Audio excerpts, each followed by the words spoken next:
Game 2 is just about upon us. Suning, fresh after their game yesterday, are now in the arena with LGD, and they've taken a Game 1 win. So not only do they have the momentum from their 2-1 victory yesterday, they're also coming hot after this Game 1 victory, and LGD find themselves struggling once again. We heard the analyst desk breaking it down, but Rusty, it seems like it happens every split. LGD, they're reinventing themselves. Is the Sleeping Dragon awakening? And now we got to start to wonder. It's still very early into the split.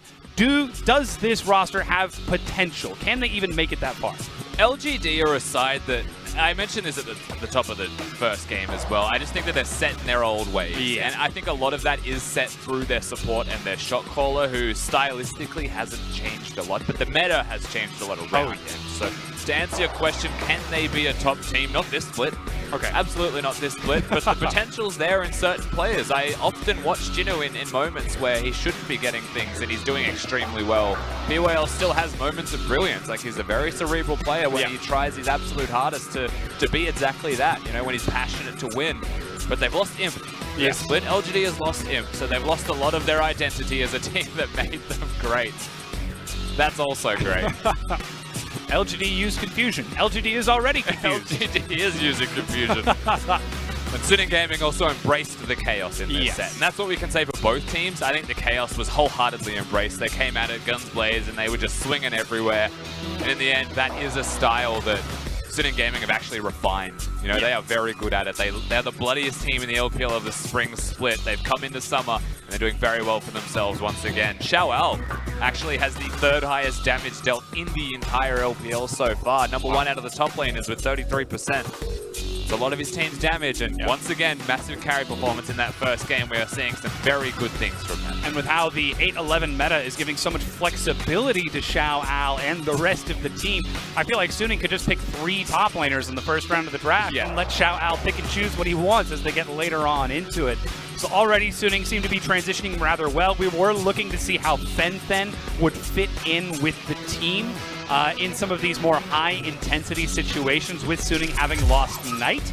So far the verdict seems to be good. He's playing this Aurelia in the mid lane. He's holding down the fort, but in the team fights as well. We saw him get huge ultimates with that Aurelia, and he's setting up for more fights. But like you said, we are in to picks and bans for this Game 2 between Suning and LGD.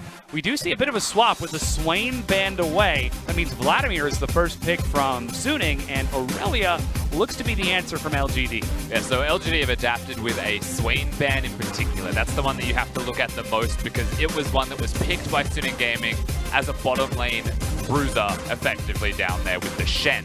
Shen's still a champion that is up and available. Camille, still a champion that is up and available after what Suning did. LGD should be picking that one right now, or it's a big risk. Looking at Nocturne, perhaps they could be looking at that Shen, or at least hoping for it to go through another round, as Nocturne is the answer for Amy, taking that away from Hacker despite an excellent performance on that Olaf. I mean, there was a chance that Hacker was actually taking it from Amy in the first game, and now Amy just gets the opportunity for himself. On the opposite side here, we have to look at champions that haven't been played yet in this set that are still good champions. That is one of them. The other one is also Yasuo, that we haven't seen a lot of, can be flexed between different roles, and is very good for that reason. No Yasuo picked, no Yasuo banned in that last game.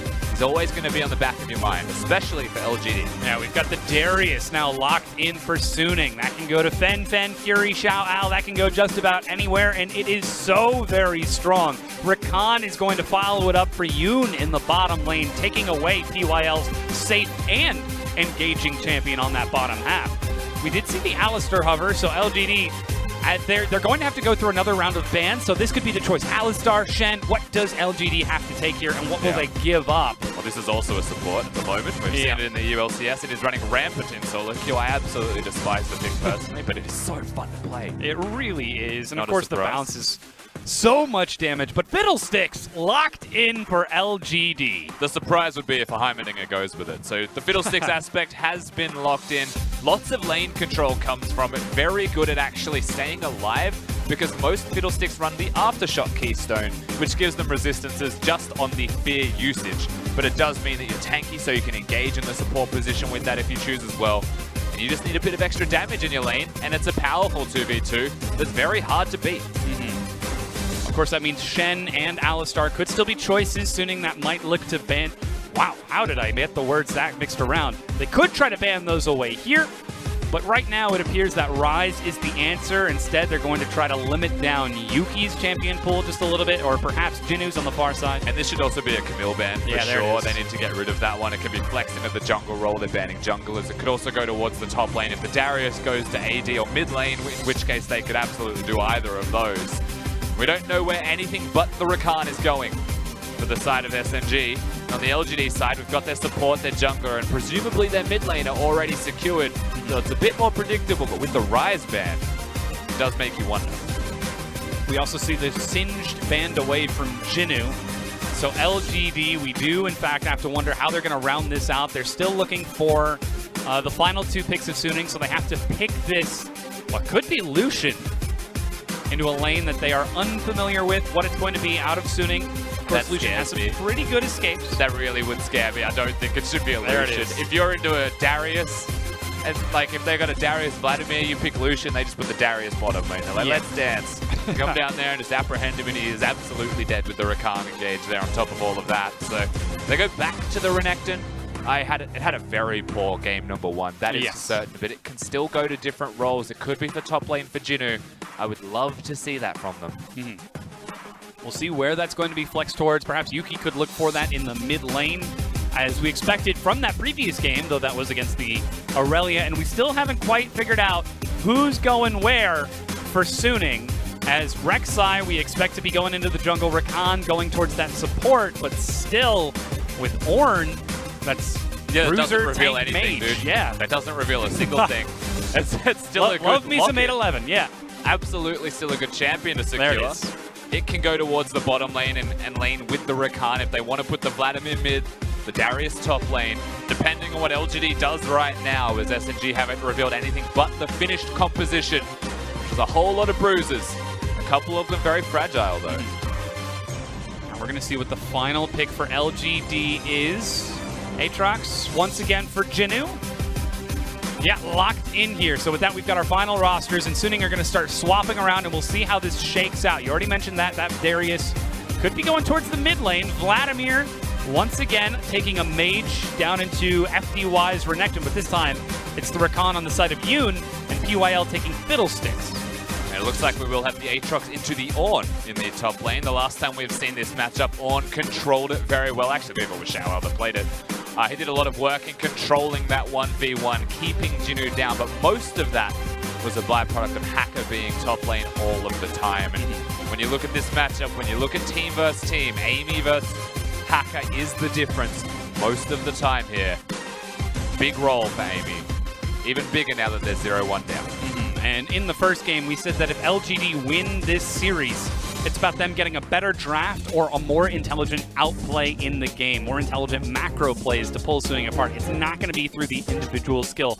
Have they got the draft to do that in this game too and bring us all the way to a game 3, Russ? I mean, it's hard to say that their draft is strictly more intelligent than that of their opponents. You can't say that they outdrafted Suning Gaming, and the reason that I feel like these drafts are just fairly even is that they've got similar styles of compositions. The Fiddlesticks has got a pretty nice engage tool, can work with the Nocturne, high damage, vision denial. Aurelia also has really good follow-up. It's a death ball type of composition out of LGD, but that's kind of playing into Suning Gaming's hand either way, right? If you death ball into a Vladimir, into an Ornn and a Rakan, it's the same thing. So it's whoever engages first or gets the better engage tends to win the team fight, and a lot of that comes down to the early snowball. So you're not looking at draft, you're not saying, man, one team beat the other. It was actually pretty smart flexing out of Suning Gaming on the blue side as well. Red side was coming into yesterday with a 75% win rate, but that's completely shifted now, closer to even with the games that we got to see yesterday. We'll have to see how this works out as we prepare to load into the Rift here for Game 2. Suning, fresh off the train. They played in Shanghai last night, and now they're playing in Hangzhou. LGD are going up against them. Will they be able to bring us to a Game 3? Or will we see Suning close the series out 2-0? 敌军还有30秒到达战场，碾碎他们。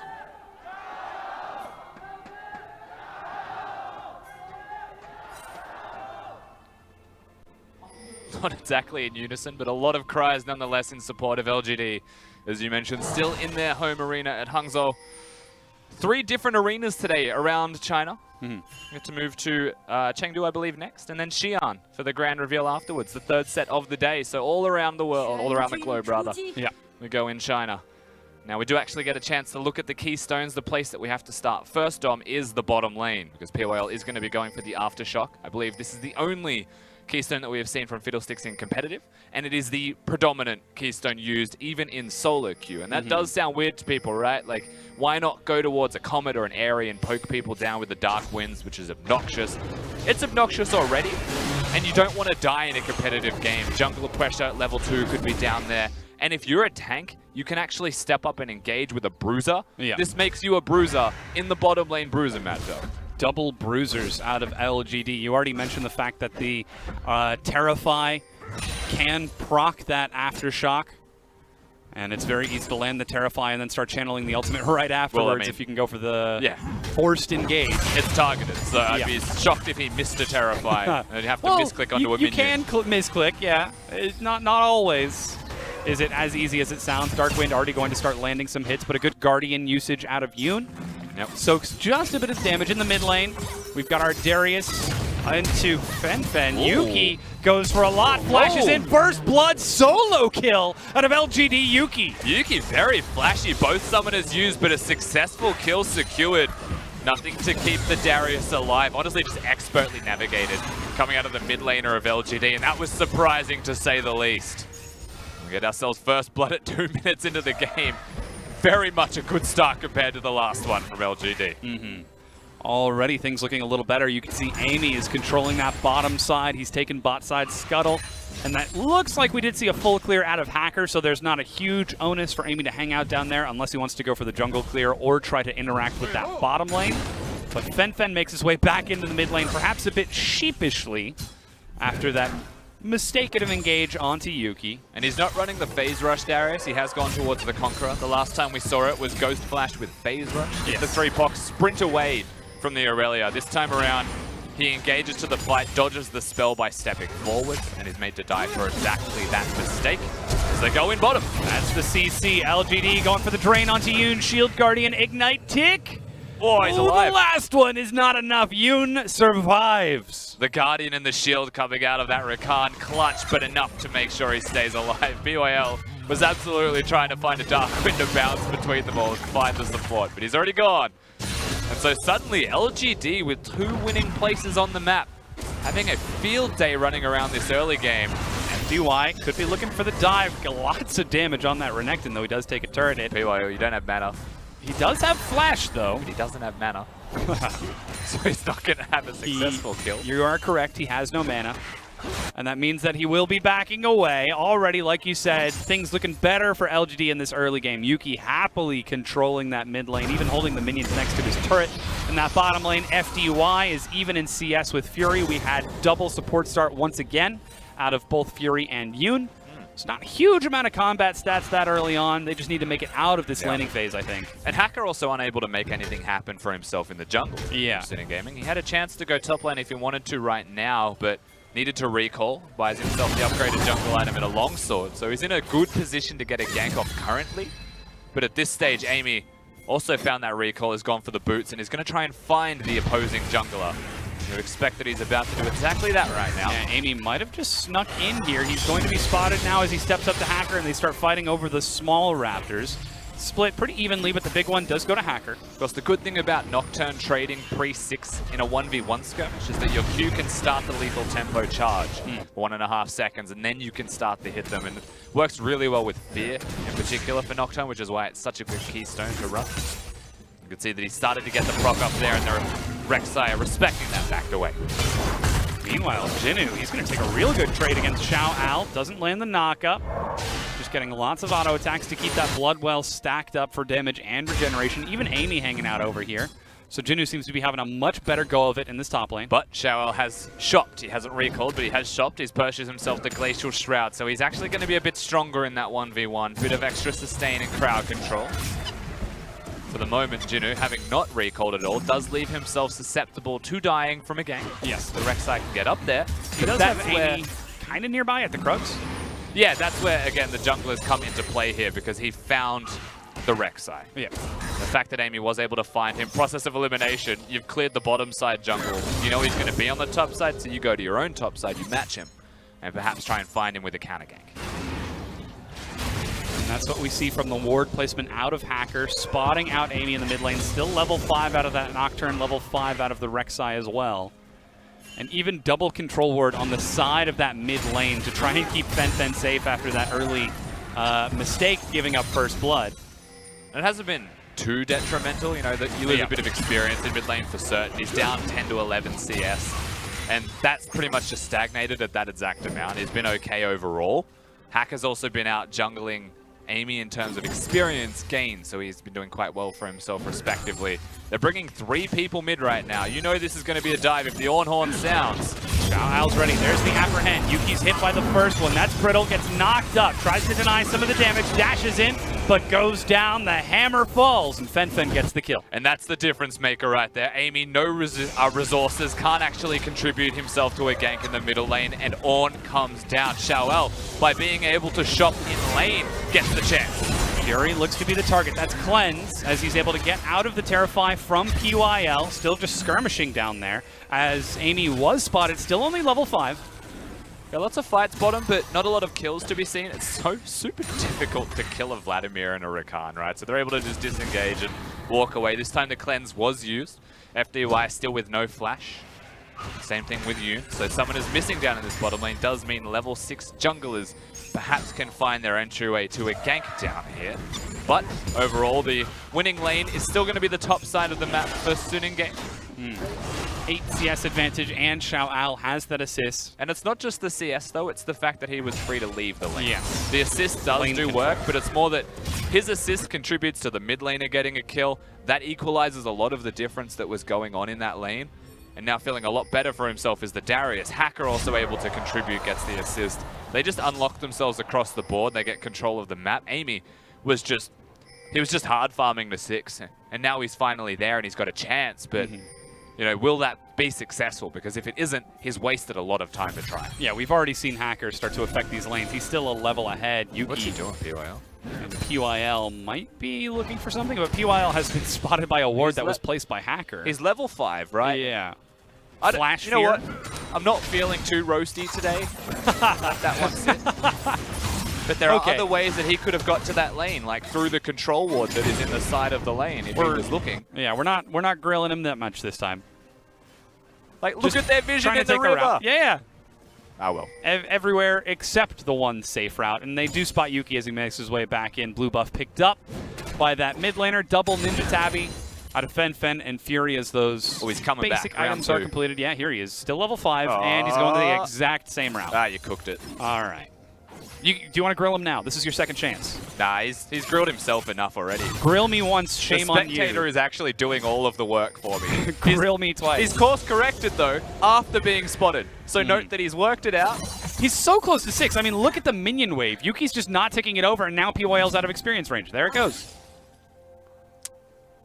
That's all right. Gank attempt, not successful. You hate to see it. Yeah, it's just a lot of time wasted. Wards cleared out on that bottom half by Yoon and Fury. And I will justify some of the actions. He wants to be invisible when he ticks over to 6. Yes. They won't expect him to be 6 and then literally surprise party fiddlesticks. Well, when he's been missing for a good 60, 90 seconds at that point, But you where is he? assume, I don't know, maybe doing Scuttle Crab? That gives experience. When you have, it's on the bottom side. But again, if you have 2 control wards through the river, you have absolute control of that area. He could just be sitting in the bush, where he's often sitting, which is just at the edge of the lane at the river. But he's run mid twice. He's looked for the opportunity twice. I think I've seen this play before, but this time it fizzles out. That lane control from Xiaoal you mentioned is pretty heavily affecting that mid lane as Yuki is forced to sit back and catch these minions under turret instead of try to push back against the Darius. This time around, however, there is a teleport from Jin, so he is available to contribute to the team. Walked to lane, and you like to see that a lot from him, fully aware that at level 6, LGD wants to make a play of some kind. This is aggressive. Steps up, there's the paranoia, and it's a surprise party in the bottom lane. Suning lose one as PYL uses the stopwatch to reset aggro. Fury still healing up, and now PYL. Whoa. Ooh, you hate to see that happen. Face first into the wall, he goes down. All right, the Fury flashed as well. Gaming with the fight. PYL dies, but they still dive the turret and get you. I don't know, man. What's happening? Oh, man. You hate to see that happen. It's still good from LGD. Like, that was a big force from them. Amy gets a successful ultimate off. These things are positives for them. Xiao Wao also used the teleport. Jinu cancelled his own teleport from the looks of it. So in the game of chicken, it was won by LGD's top laner.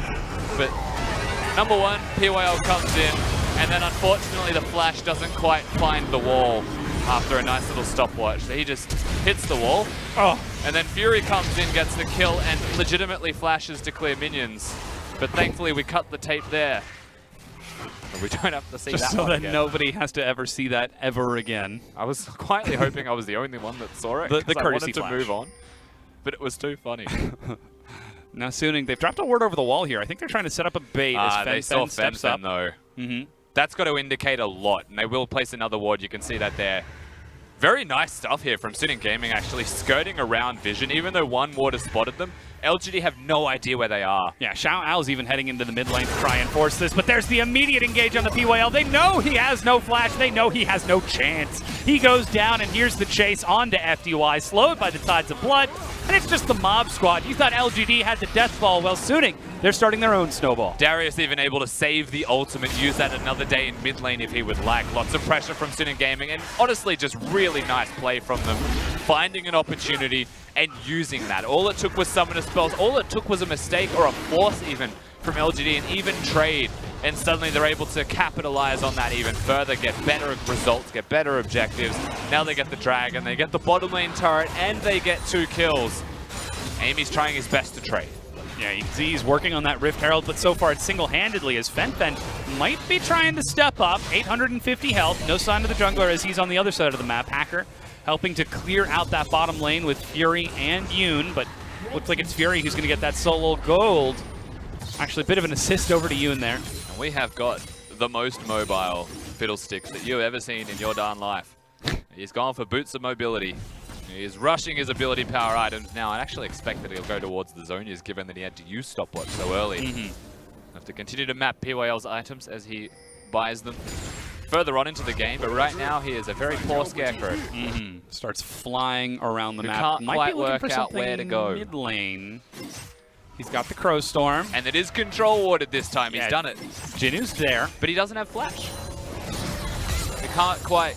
Getting entry into the middle lane as a Fiddlesticks is super flash reliant a lot of the time, or it's flank reliant. The hardest thing to do in mid lane is to get a flank off on someone, especially in a competitive game after turrets have fallen down. Support's unlocked, jungler's unlocked. It's a Rek'Sai as well above all else, so the Tremor sense there. PYL's got a hard task on his hands to get a successful flank off, so now he's just standing in defensive positions, perhaps looking for counter ganks. I mean, I think that's why we see Suning having set so many wards on the side of that mid lane as 3 members of LGD group up in the mid lane. They've got the Rift Herald that they could summon for Amy as well. That's the thing you'd have to look towards. If they want to do that one, FDY would also assumedly be coming towards the middle lane to make the play. Right now, they're just setting up instead. Blue buff going to be passed over to Yuki while Fury still hangs out in that bottom lane. Suning, they don't seem to be caught out by the Fiddlesticks cheese, the surprise factor of Fiddle coming over the wall. They're taking their time clearing these wards. They're moving as a unit. They're not letting themselves get caught out, even by the Nocturne. You know, one thing fundamentally that's always just cool to watch is how did, that was a lot of coins, how do teams deal with champions like Fiddlesticks and Evelyn? Yes. The other one that you always have to consider. Shaco is another example, Rek'Sai is another example for their unique gank pathing. But for Fiddles and Evelyn, it actually changes your ward placements completely. You have to change where they are for Eve because she's invisible to on the camps. For Fiddlesticks, it's deeper vision and flank vision more than anything else. So oftentimes you'll find that their vision isn't deep enough, or it's too Fiddlestick-centric, and they get nothing from it but spotting the Fiddlesticks, and they don't see the rest of the teams doing Baron, you know, the likes of that. So it has been very cerebral from Suning Gaming so far. They know exactly where he is at every moment. Yeah, this is a bit aggressive, but Suning could still be looking for it. Flash used on cooldown by PYL to escape, but now Suning are grouped up as 4 in the mid lane. Now PYL not having flash though, really bad for a Fiddlesticks trying to get an ultimate off. And all it takes is the on ultimate. All it takes is Hacker to find him, use that P shooter, lock him down, threaten the follow-up. get that flash, which means a lot of their engage starts to go missing. LGD sitting in the middle, still with that Herald though. Yeah, they're trying to set up the stun, but Yoon is able to hop to safety, and Fury is still nice and high health. That's the Rift Herald. As you said, 5 members are here. Teleport's ready for Xiao Al, and Fen is on his way. Jinnu preps the wave, and it's about to crash, but this could be the tier 1 going down. A very similar play to what we saw in game 1. Yeah, SNG Gaming just going to sacrifice it once again. They choose not to take the fight. They'll just cede the objective. Work it out, Shelly. You're having a bad day. Really having some tough pathing, yeah. But no teleport to be used from Xiao Al, no early rotations from Xiao Al as well. Even if they were aware of what LGD were doing, they choose not to take the fight. They choose to just call it off, continue to push your lanes, reset, get a free recall off, and then perhaps make a counterplay yourself, which is something that they've actually done quite well. Finding that PYL in the jungle and forcing his flash, not to mention the dive on that bottom lane to follow up on the attempted dive from LGD. Despite a good start to this game 2 from LGD, they're still down about 1,800 gold. We're seeing more CS from Yuki compared to Fen, along with that Triforce completion, but Fen is still on pace. He's got his own Triforce. As we take a look at the gold, it's still pretty close to even, but Fury, he's still ahead of FDY, 1,200 gold ahead. A lot of it is in the jungle position. Yeah. Hacker farmed faster. He's been much more effective with his clears also. Amy was slow to level 6, was slow to get that first gank off, and whilst he got the assist on that first gank, that was all he really found for himself. Then back to the slow clear in the jungle, where meanwhile Hacker kind of just was bottom in the middle of his pathing anyway, and was able to get that counter gank off and trade. All of this time, SNG Gaming have been placing very strong vision. Yeah, Yoon trying to escape from Yuki, who sets up a stun, just controlling this vision around that next to spawn Cloud Dragon. Xiao Al still holding onto his teleport as Fury is trading with FDY. And still 4 members of LGD are here, and they have got so much crowd control. Everyone on the LGD roster has got a stun or CC of some sort. If they manage to find one person out of position, there is no escape. So the problem with this point in the game for LGD is that they've tried to unlock PYL and FDY in mid lane. There's the paranoia. I don't think he actually wants that. Yeah, Spell Shield drops the Decimate. And still Yuki is thinking about looking for more, but decides to let it go and farm the waves instead. Yeah, Amy was expecting a little bit more from Yuki. It seems like it's just a pure miscommunication from both members there. No results to be seen, just the Nocturne ultimate wasted, which gives SNG Gaming a bit of incentive to actually push up, be aggressive in their stance, now go forward. It doesn't matter if they know where the Nocturne is or not. There's no more darkness to make them paranoid. Now they're pushing up to this tier 1. Hackers on the side. Follow the Forge God. The target's PYL. He's going to be knocked up by the rest of Suning and will die as Hacker gets another kill. Xiao Al still finishing off the turret as Suning go nearly 2 turrets deep to find the kill and force down the mid tier 1. The power of Horde, once again, the long range engage. They just prey on the squishy member of LGD and PYL. He started behind, he went boots of mobility, so he's always going to remain fragile. He goes down for exactly that. Good focus from SNG Gaming in between taking the turret, taking the objective, but to come back to the main point, this is still reactionary to the Nocturne ultimate that was used.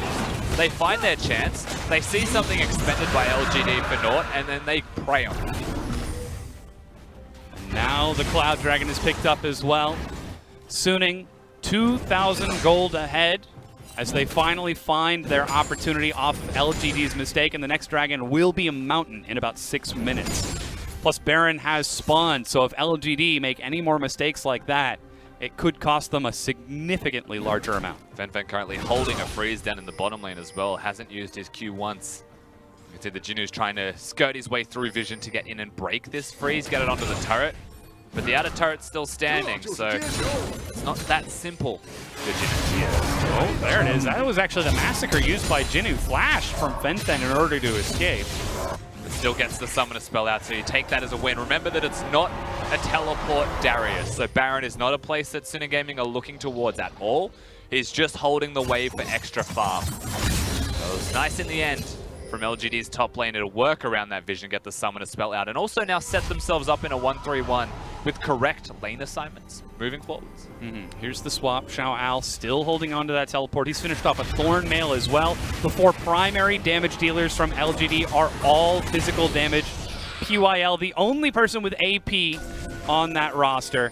And here you can see the vision out of Suning. Surprisingly lacking around that Baron, as they do have scattered wards elsewhere, but now they're starting to take control on this side of the map after it spawns. If they were playing against Dan Gaming from last year, that Baron would already be gone.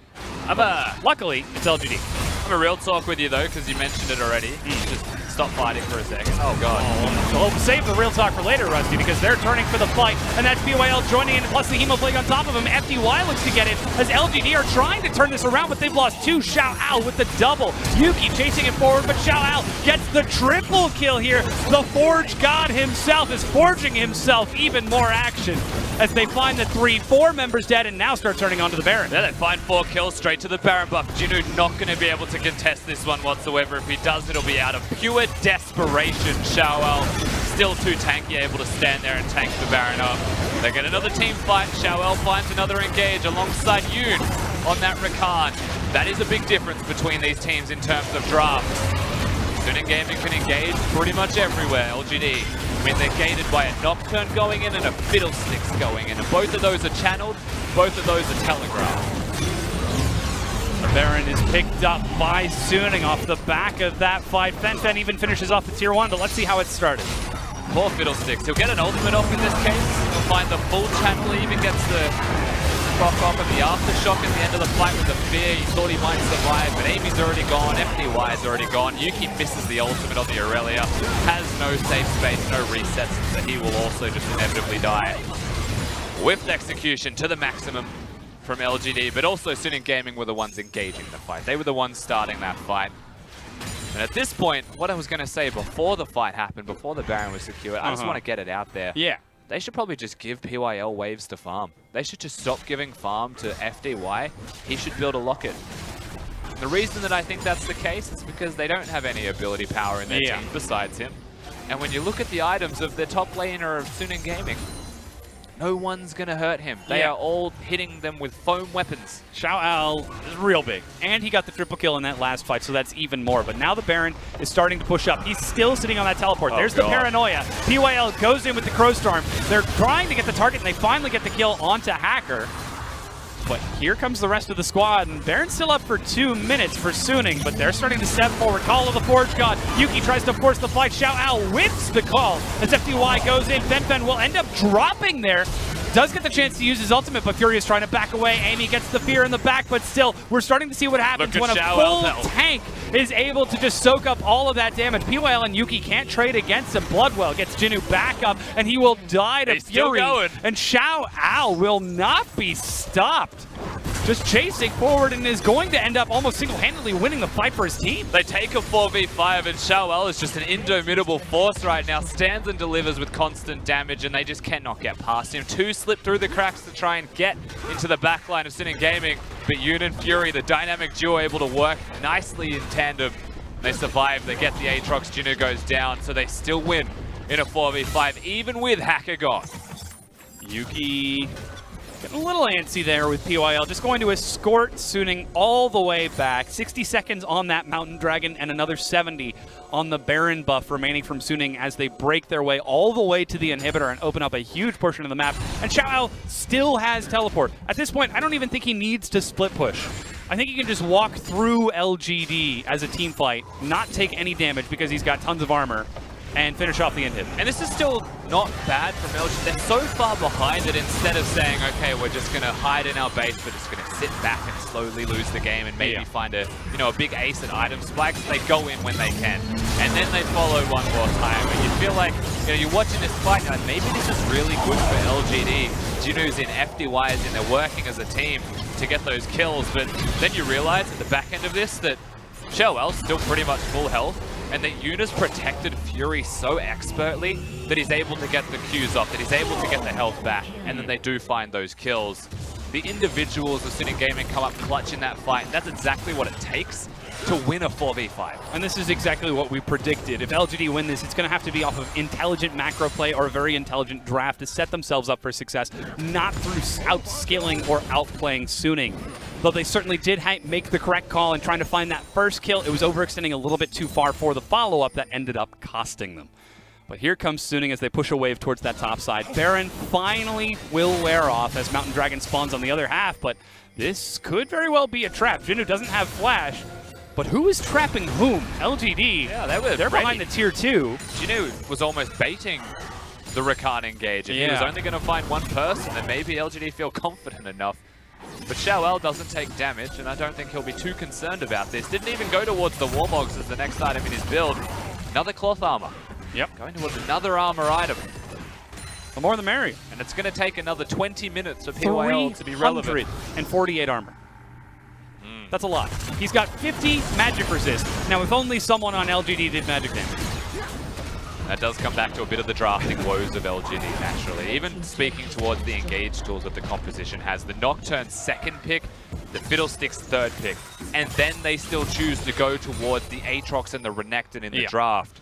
Giving over an Ornn so readily when they could have picked it because they're on red side. These are things that you can look back on and be like, well, they were honestly just mistakes. There's Call of the Forge God. Jinu eats one, now 2 knockouts. He's actually got the Bloodwell, which will get him to respawn, but where are you going to go, bud?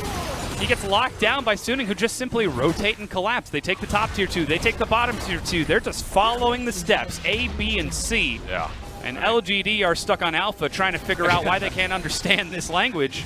They're pushing up to the inhibitor now, and LGD, they're a man down, unable to respond. Just moving too fast for them now, and they are too far behind. It's 12,000 the difference, so naturally they continue to brute force their way into the opposing base here, SNG. One inhib will be 2, and they just don't have the minion wave set up for the third, but that doesn't matter, because you can go back at the Mountain Dragon, and then just get the Baron. Yeah, 90 seconds for that Baron spawn, plenty of time to clear out the Dragon, and get themselves a fresh recall. Not that the Ornn needs it at this point. 348 armor. What does he decide to go for after this? Like, when you've got this much freedom. That this Ornn needs is to sell his Doran shield for control wards. That's about it. And then I'll be a lot happier. And like that 6th item could be whatever you want it to be. It should stay as control wards for the moment. Get rid of that Doran shield, mate. All right, Mountain Dragon finally finished off. Let's see what, well, I mean, it would finally be finished off if they actually finish it off. And the recalls are going to start coming out. That's a Warden's Mail next. As he's looking for what could be a Randuin's. I mean, why not? Yeah, he's already got the Frozen Heart. Stack so it all up. It's going to be a Randuin's, absolutely. Yeah. There's no real crit from the opposing side, but it gives health and it gives armor. Yeah. It's always a good thing to have, and the activation being a slow. So he could have actually gone towards the Righteous Glory. He would have over-capped himself with cooldown reduction, but the Righteous Glory active also could have been super relevant. But he wanted to be more efficient than just that. He is not a simple man. He's a big boy. Yeah, absolutely. He's got his Randuin's Omen on the way. And still Suning, 13 kills to 4, 12,000 gold ahead nearly. PYL is, you're certainly right, he's fast. He's finished off his Zanyas. He's trying to sneak around the vision of Suning, but they are playing so safe around this Fiddlesticks. We talked about it earlier. Suning are not being caught out by the near cheese strategy. And they're even running a similar 4-1 split with Hacker on that top side of the map as PYL is trying to set up some vision, but Suning are relentlessly clearing it out. Yeah, I mean, they're so far ahead now that Suning Gaming don't even play a vision battle. They just wipe the vision control, force LGD within the confines of their own base, and then go back to the Baron buff immediately. Wait for the minion waves to be set up. You can see that Jinu's busy with bottom lane. He is very occupied with the super minions. And Suning Gaming just need to set up top and mid, control those waves, and they don't have to do Baron. They're actually far enough ahead that I wouldn't blame them for just pushing top lane without it. But Baron is the final nail in the coffin that ends the game within 2 minutes of taking it. That's Call of the Forge God. Flash is ready from PYL. He's able to sidestep, but that means a lot of the engage from LGD is missing. That's the paranoia, but already Suning are collapsed. PYL uses a Crow Storm early to try and get in, but it's just a 5-stack from Suning, just throwing their numbers at LGD, and it seems to be working out for them, though they are taking a lot of AoE. Jinu is going to get the kill on Defense, and he's actually got himself a double now, and this is where we start to see some trouble as the Bloodwell is going to get enough. Finally, they get the reset, but 3 members of Suning are dead. Yuki gets the stun, but Yoon with the cleanse, sidesteps, and battle dances away. Yuki flashes, and it's looking for the outplay. Xiao Al will now turn onto Yuki, and finally PYL gets in, and he's going to start doing some damage with that AP. The shutdown goes over, and LGD win the fight and keep themselves in this game. They actually get the team fight victory, and this is that point once again for Suning Gaming where you hit mid to late game, you've got a lead, You could just close the game out by doing Baron, but they are so afraid of the objective. They're so afraid of starting it, and they end up losing a team fight near the opponent's base. LGD, with no hesitation, go for the fight. Credit to them for that. The execution was very sound from certain members there. Yuki, in particular, working with Jinu and FDY as a trio. They get a lot off. Amy's able to throw himself in at the last second as well after denying the maximum of vision. Now Amy needs to not die to this Baron buff and should be able to secure it. I mean, he's trying to, but he's starting to take some damage. Baron behind them at 4,000 health, 5 in. Yoon with the battle dance, he's feared. Here comes Senfen and Fury, and the Baron is picked up. Smite from Amy, not even needed to be used. As they will get a kill onto Yuki on the way out. Hysterics is popped, but the GA is already down. And this is actually still an opportunity to end if you're Suning Gaming. They tried to stop the recalls, they did. Yeah, FDY goes down over the wall. Jinu is stuck attacking the Krugs and is forced to retreat. He's got the Baron buff, but Hacker will zone him away. I think they just win now. Suning are just chasing their way onto the Nexus. 3 members, and it's up to Amy and PYL to defend while Hacker continues to stall it out. I'm telling you, I'm noticing a trend. You make a mistake, they take the game from you. Here they go. Paranoia and the Crowstorm. PYL's doing damage, but it's not enough. The knockup onto the Bear Nexus. Suning Gaming, they got their eyes on the prize, EU LCS style, and they're going to finish it off as they take the series against LGD 2-0. It is a 2-0 victory in the end, and that was not the cleanest second game, however, from Suning after such a clean start. Decent mid-game. Still, that late game hiccup persists. It wasn't just this set that we've seen it. It was the one before, and the one before that. Vici, BLG, or rather just Vici in this case. Still positive overall, I have to say, Dom. Make their way over and shake hands in front of the home crowd here in Hangzhou. They played last night with a 2-1 victory. They played again the very next day in a brand new city, in a 24-hour turnaround, and they did it, and they took their win. Suning trying to rebuild themselves with the loss of Knight in the mid lane. Like we said, we saw a few hiccups with those late team fights against LGD today. We saw a few of those similar hiccups yesterday, but they're continuing to push their way through this 8-11 meta and show that they can thrive in the chaos. And you know full well that Yoon can play that Rakan to a very high level. You know that Xiaowao is super good on those tanks, but he's also got the bruisers there, and that's the player that you really have to highlight. Those two working in tandem to get the engages off were great, but Xiaowao is a beast right now. He is slaughtering everybody in the top lane of the LPL. Looks like nothing can hold him back. In the first set that you watched, you're like, all right, Hacker's doing a lot of work to keep him going, to get him ahead. But still, Xiaowao's able to do that without the jungle presence. If they're just fighting each other, if it's just the 1v1, he still shows up, steps up to the plate, and has a stellar performance. And Suning Gaming seem to be resting a lot on the performances of their top laner. But even as a 4v4 in that second game, we saw so many positives. Playing around vision control, vision denial, and dives in the bottom lane. The difference there is it's all reactive. And that's something that needs to be considered moving forwards. They're only really reacting to things being thrown at them, but the counter is fantastic if they survive the initial throw.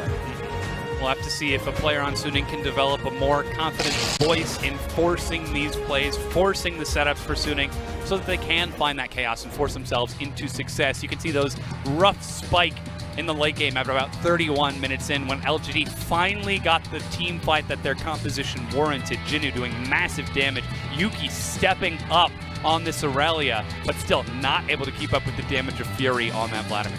Didn't quite get the Baron fast enough, couldn't disengage quick enough, and they end up losing the game. If they were able to get back to base and reset, maybe they hold on for another few minutes and provide themselves with one more opportunity.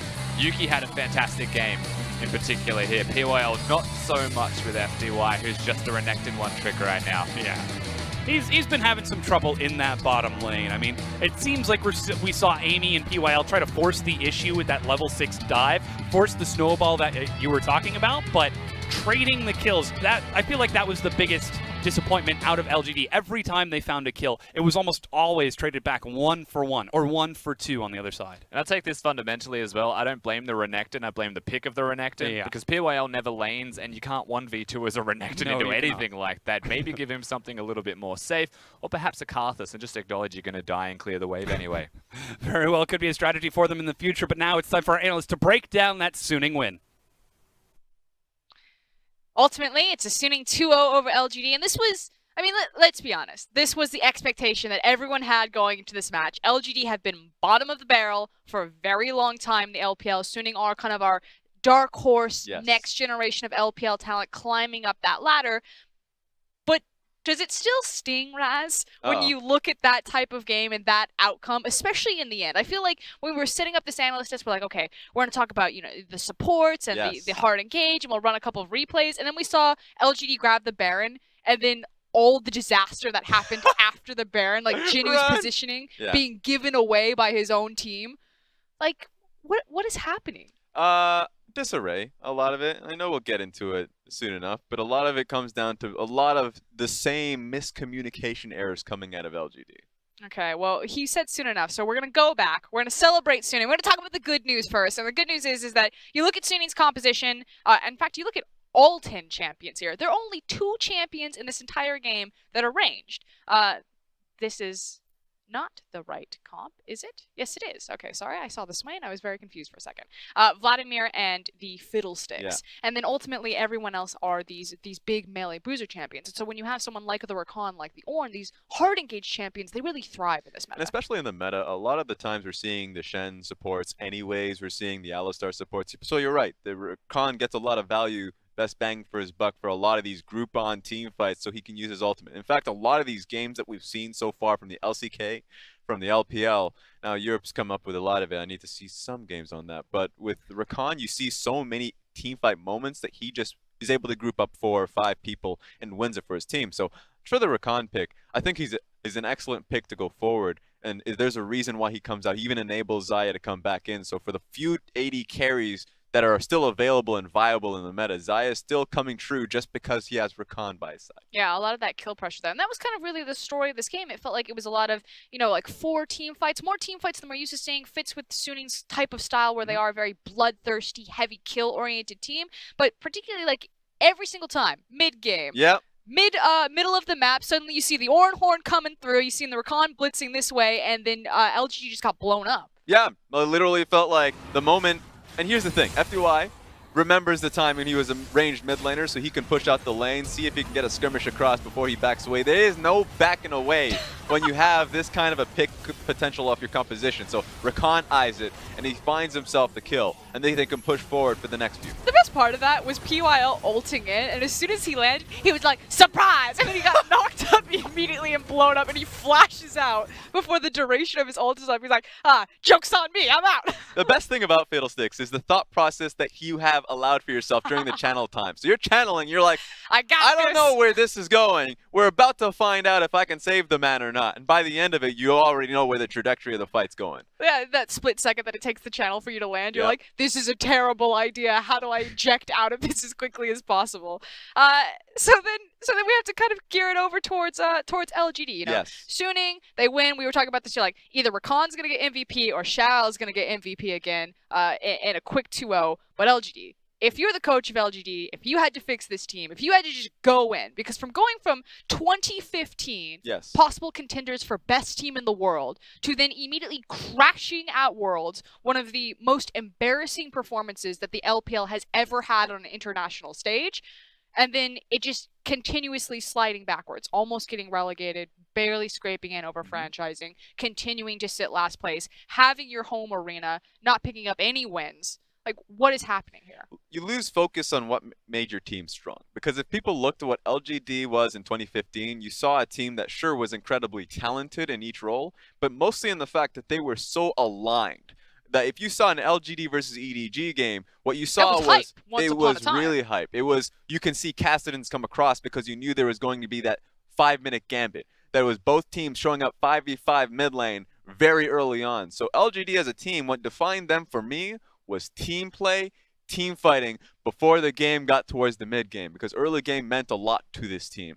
What we're seeing right now, and as that time progressed, because Acorn's not in the top lane anymore. Complete roster overhaul, all of these new rookies like Yuki, Amy returning to the stage, Jinu coming over, now not even having Imp, so FDY. Yeah, and so what still remained was talent, right? It's not that Jinu's not talented. It's not that... Even Yuki got the solo kill. Very talented, but there's no team play anymore.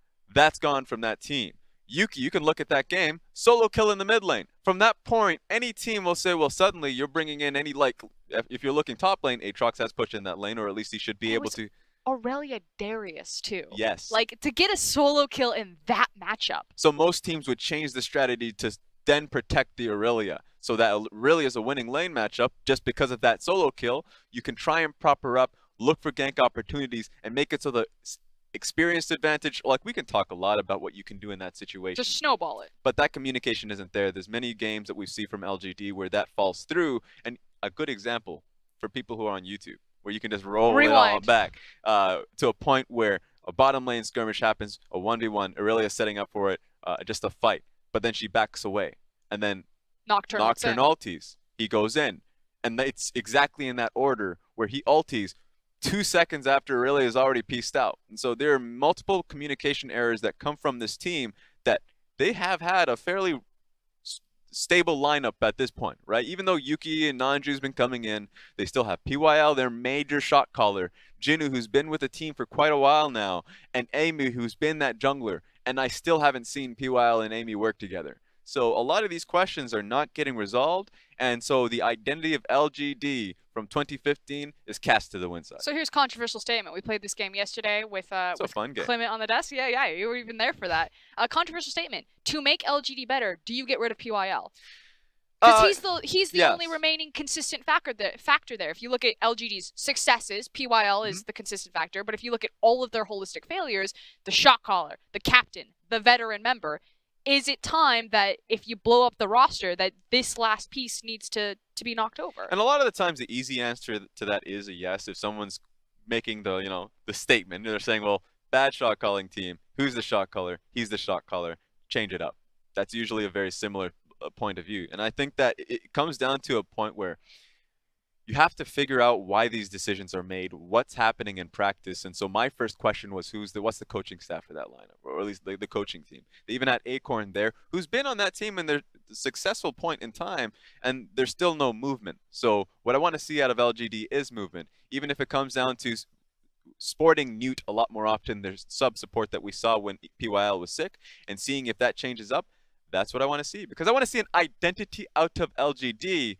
Because even from, if we look towards TOP, before they brought in Marin, they had an identity. They didn't have talented players, but they were still a 20-minute Baron team. They were going towards 20-minute Barons. They were a team that focused on the macro, focused on what made them good. And I don't see focus out of LGD. And the thing is we actually have footage of LGD without PYL. Their very first game in the LPL, they played it on Tuesday against Invictus Gaming, and they did a lane swap. Yeah. And the thing is they actually did the lane swap fairly well. It came down to their actual coordination team fighting when things fell apart for them. But initially, I would actually say that LGD looked more competitive in their Invictus Gaming series than they did in this series without their captain and shot caller. And it always comes down to the fact that any team will look at their games and say, well, we lost, so we need to find a more successful lineup. And so the question is, are you going to develop your team? Are you going to develop your players? Do you want to see Newt as a player in the support position that can take it home? Or do you, and like sacrifice games, because that will happen, so he can get, pretty comfortable You take the losses so you can grab the experience. But thankfully, we are in a franchise league. And that you don't find yourself, because LGD has found themselves in the past in relegation tournaments. You don't have that fear anymore. I want to see LGD sport more players. Other teams have done it. They should do the same. So then the immediate response then from the community is, when people hear this word franchising, from our perspective, working in the industry, we're like, this is great. It's going to offer more money, more stability, more security. That means more people will have their jobs, and ultimately everything would grow because it's going to lift the level up. But a lot of the community see the word franchising and be like, but then there's no reason for you to get better. And so your worst teams are only going to get worse because there's no fire underneath their ass to make them get better. How do you feel on that line? Is that what's actually happening for LGD here? Because this is not just one split, not just two splits, but seasons now repeatedly where LGD are failing to swim. Yeah, I think that there is a fire. It's a different fire. And I think people look at it organizationally rather than just the players themselves, because players at the end of the day want to play the damn game. They want to get out in the field and they want to prove themselves. And so you see a lot of 10-man lineups in the LPL, and a lot of people, like for instance, when we saw Dan Gaming, we saw Chi, we saw Nat come in and they tried to prove themselves, and we saw good things. So for LGD specifically, I think there is definitely going to be points of growth just because we see them fielding more players and we get a chance to say, well, actually, we'll field a new player and see where this team goes because there's only an upward trajectory. I'm actually so happy that you brought this up because I feel like this is a topic that no one ever touches on in this community. And for our Fast and our Furious viewers, there's always that joke of racing for pink slips where you race for the car, you know what I'm saying, like in the movie, that these players are effectively playing to play again. You know, when you were on a bottom tier team, and we saw this on Dan Gaming, now TOP Sports Gaming, and as well as LGD, that the organization themselves cannot get relegated, but the players still want to win. And if they sit on a bottom tier team and they continue to lose, chances are that because of all of the talent and all of the options that a region like the LPL has available, that if you don't perform, you just kind of fade back and you disappear. So even if there's no threat on the organization, it doesn't mean that there's not a fire behind the player who's sitting at his table thinking, I must perform here so that even if I don't perform on this day, that I'll have a chance someday. It's always the young bloods that force that. So for me, that's why Yuki and Jinu, that I really do believe that they will lead LGD if we see LGD pushing forward in the future. Because remember, last split, they took victories. They took victories off of RNG, Suning, JD. They made it difficult for those three teams to find out who makes it into the playoff bracket. So there is a lot of potential there, and potential is a word that people say, well, I mean, get away from it, push away. I don't want to hear that. CLG, I don't know, I'm tilted, no, but seriously, like, there is potential in this lineup, and a lot of them are going to be moving on to the next set, hoping to find something to make these pieces work. And I'm glad that you bring up also the word then potential, because I immediately got triggered by it. I'm like, no, stop with the buzzwords about potential. So you say it's on Yuki. So then is it also then on New? Like, would you be fine if LGD subbed out PYL, if you truly believe that it's the fundamentals and it's the shot calling that are the core problem here, and then just took loss after loss after loss and said, okay, we're resetting for spring. You know, it's not about 2018 LGD, it's about 2019 LGD. Yeah, I think that would be fair. Because remember, really early on in the summer split as well. So if you take 2 weeks of just trialing Newt or just trialing a new support or shot calling system at the very least, then don't be afraid to fail. That's always been my thing on it. And LGD immediately, I know that we've showed videos of just them saying it's a completely clean slate. They always have the goal to basically get to playoffs and then keep going step by step by step. We need to worry about the first step, and the first step is just playing as a team. The first step is actually winning a game. That said, we are in extended break again because we are playing in our away arena. So our next series will be in Chengdu over in OMG's away arena. It starts at a focus time, 5 p.m. China Standard Time for the local audience there. So we are getting ready, preparing for that, but we will go into a bit of an extended break. The same thing can be said for our Xi'an game, which I believe starts at 7 p.m. China Standard Time. Now, in the meantime, though, we do have a couple of plugs, guys, because we have a really cool new feature coming out. It's called Face to Face. Our very own Clement Chi, you've seen him on the caster desk as well as in some of our interviews. We'll be sitting down specifically with Coach Stake of Rogue Warriors, one of our Rift Rivals teams, and asking him questions. And you have the opportunity that if you go to Twitter, LPL English, I believe, is the Twitter handle, you can actually propose your question and Clement might actually answer that for Stake and then cover it in the article. Give him a good one, too. If I hear any questions about his shampoo, then we'll have problems. How do you get your hair so perfect? He doesn't even have that big of a hair anymore. But anyways, give him some good questions. Grill him. I know I'll be doing the exact same thing. We were actually just having the discussion that Stake is such a cool player because he's moved from being a player into a coach and now moving away from Flash Wolves over into the LPL. It's kind of like a new chapter for Stake himself. You know, the fact that he has to be that professional influence. Yeah, and it's just a new journey for him because a team that he knew so well in Flash Rolls and obviously going to a team where he has to bring a lot of individuals together, which is the Rogue Warriors story. So big test to him. Last split was phenomenal, even though they kind of fell off at the very end. Remember, the journey is what's important. They have a journey going to Rift Rivals. Excellent. So we will be covering that. But that said, we're going to go ahead and toss it to an hour-long break. Again, it's for the localized start time in Chengdu. But when we come back, it will be Rogue Warriors versus OMG. See you on the other side.